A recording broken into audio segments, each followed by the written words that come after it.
এখানে আজকে এত কটা কলা পাতা দেখছো, এখানে বানাতে চলেছি। এগুলোকে কি বলে?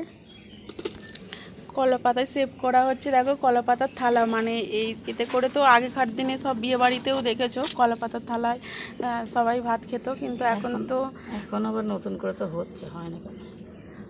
হয়, এক একজন তো করে। আর তো চলো সেটাই আজকে তোমাদেরকে বানিয়ে দেখাচ্ছি। আমাদের নিজেদেরই অনেক, দেখতে পাচ্ছ এই দূরে দূরে দেখো কলা গাছ ভর্তি। দেখো কি সুন্দর কাটিং হচ্ছে।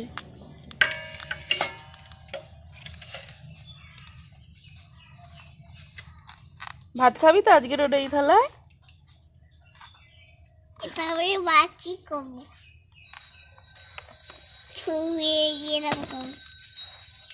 তো এতে তোমরা ভাত খিচুড়ি সব কিছুই পরিবেশন করতে পারো।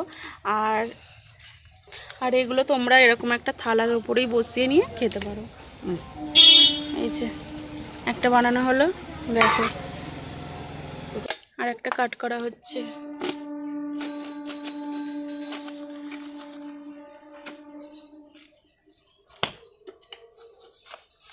বাজে হবে, বললো বাজে হবে।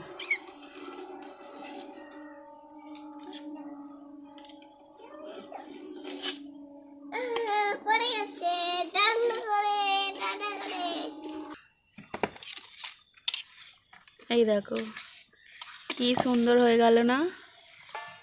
দেখো এটা দাদু খাবে। এই যে এইভাবে থালা, এই আরেকটু কাট করলে এখানটা কেটে দিলে ওতেই দিয়ে দেবে। এই যে দুটো হয়ে গেল। এরকম বড় হলে পেতে দিয়ে, এই যে দেখো না, এটার জন্য এই থালা সব সাইজেরই কিন্তু এখানে থালা আছে। তোমরা যে যেমন ছোট বড় সবার যার যেটা প্রয়োজন সেরকম সাইজের কিন্তু তোমরা থালা নিয়ে তোমরা সাইজ করে কেটে নিতে পারো।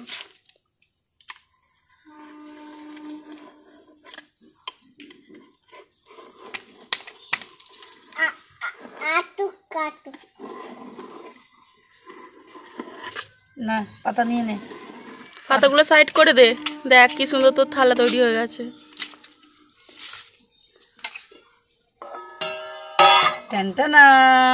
হয়ে গেল।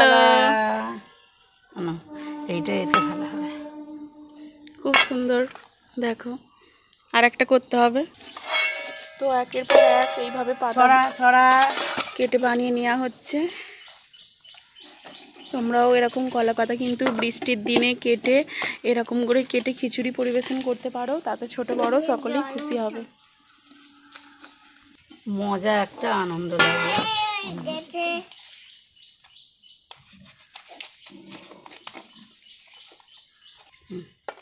এই যে হয়ে গেল। আর একটা এই চা চৌকো দিয়ে কাট করে দেখো। তো তোমরা এখানে যে কোনো থালা বাসন বসিয়ে যে যেরকম চাও, কারণ বৃষ্টির দিনে ভাজা ভুজিগুলো দিতে গেলেও তো একটা প্লেট চাই, তো এরকম সাইজে তোমরা করে নিতে পারো। এখানে আমাদের অনেক রকমের থালা বাসন নিয়ে আসা হয়েছে, যে যেটাই খাবে সেরকমই সাইজের করে নেওয়া হচ্ছে। এই দেখো ডোডোকে এটাতে আলু ভাজা দেওয়া হবে। হ্যাঁ যাই হোক খুব সুন্দর হয়েছে।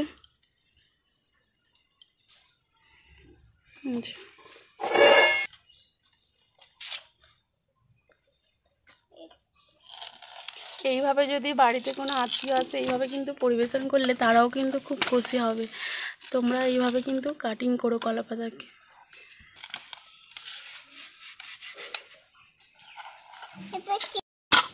এই যে এটা আলু ভাজার পাতা, পুরো এটা বসিয়ে এটার মাপের করা হয়েছে। দেখো